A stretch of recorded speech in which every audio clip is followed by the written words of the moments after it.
Samson here. So, in today's book review, I was reading David Kadevi's book, Mind Management, not Time Management. So, have you ever been in a situation where you are feeling like your productivity levels are very low, or the percentage rather of your productivity is like not according to what you want to do, or rather you're not getting the results that you really want to get in a particular day or at a particular time? Then have you ever been in a situation where you think certain years are moving faster than other years, or certain days are moving so faster than other days? Have you ever been in a situation where you feel like 24 hours is just too little of a day to have because you think that you've got a lot to do and then you're not producing any results? Well, in the book, which is segmented into a lot of different segments, what we are going to basically focus on and look at in today's book review is the fact that there is need for us to look differently at how we manage our minds instead of how we manage our times. So in the introduction, and then I think chapter 1 of the book, the author is bringing to life the fact that making progress has so much to do with how we manage our minds and not necessarily how we manage our times. So there is a section that is talking about the creative edge. So from the creative edge, where we are finding that it is so much important to manage our minds, because a lot has to do with our creativity than it has to do with how we are managing our time. And then the end of time management is found in Taylor's writing about time only being a production unit rather of everything that we're able to use. So we calculate our hourly wages, we calculate how much we get paid depending on how many months we've worked for a certain organization, or things that have to do with that. But then, according to Taylor, which is referred to as Taylorism, so his principle basically has to do with the fact that you need to learn to earn with your mind and not with your time.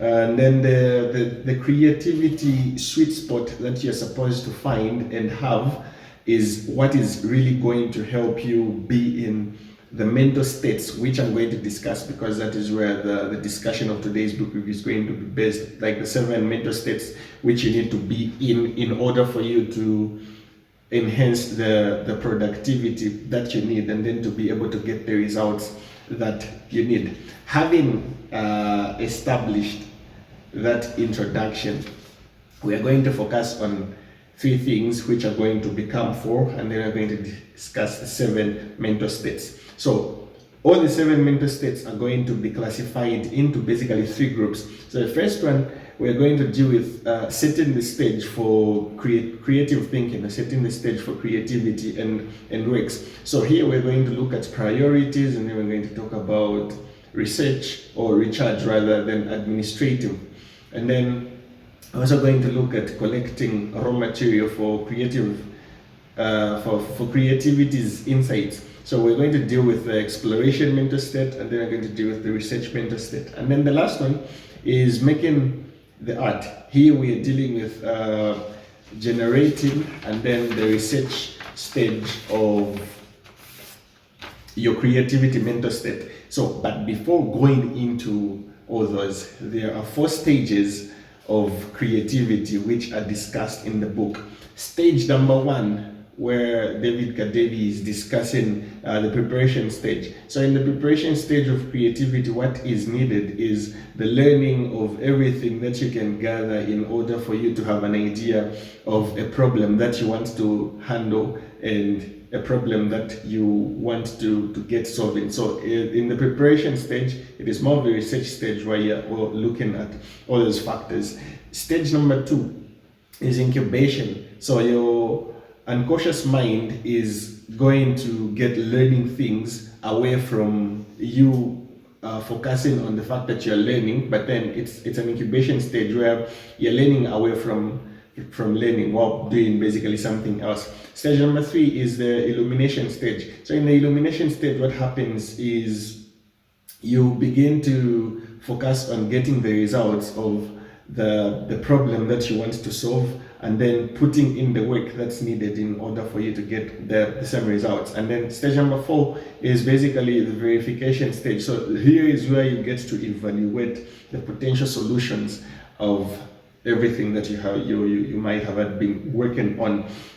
So having looked at the stages of your creative work, what happens now is you need to understand the 7 mental stages to employ in order for you to be able to produce creative work. So as I established already, that it is much more to do with our mind management and not time management if we really want to get the results. So there is this segmentation that we have saying from 7 hours to 8 hours I'm going to be doing this, from 9 hours to this time I'm going to be doing that. But then the flow to that is you might be in different mental stages or mental states at different levels or at different time intervals where you need to get work done. So what you do is you understand and analyze your creativity sweet spot. So different types of mental states where you need to be, and then you need to work around for you to be able to produce results. Mental state number 1, which David Kadavy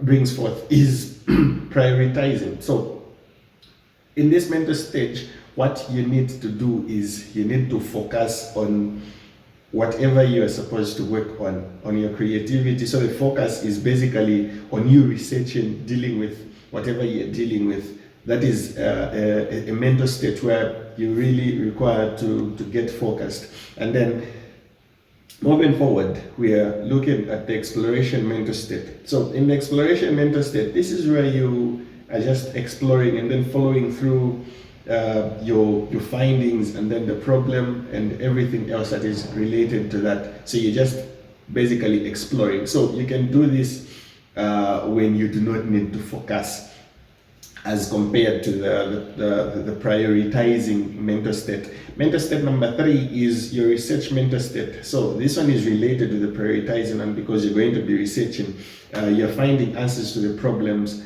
that you have identified and you want to get them solved. In mental state number 4, we're dealing with you being able to generate.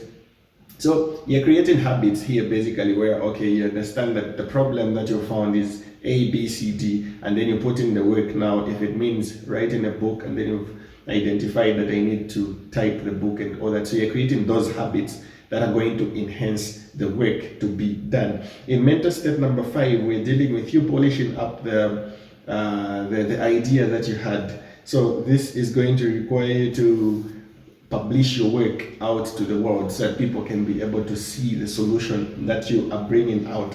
And then mental state number 6 is administrative, basically. So here we're taking care of the details of whatever you want the world to see. Whatever solutions you want to bring out are going to come in the administrative mental state, where the details are just taken care of. And then the last mental state I'm discussing is basically recharging. So here you practically need to get to a level where you're able to relax and then you're able to recharge. So having looked at the different mental states that you are going to find yourself in, it is cardinal for you to understand that it's much more to do with how you manage your time than how you manage your mind, looking at the segmentations of different things that you do. So you make sure that if you want to be as productive as possible, segment your times, looking at the different mental states that you're going to find yourself in, and then you basically work around those. So this was David Kadavy's mind management, not time management review. Till we meet in the next segment, I am checking out.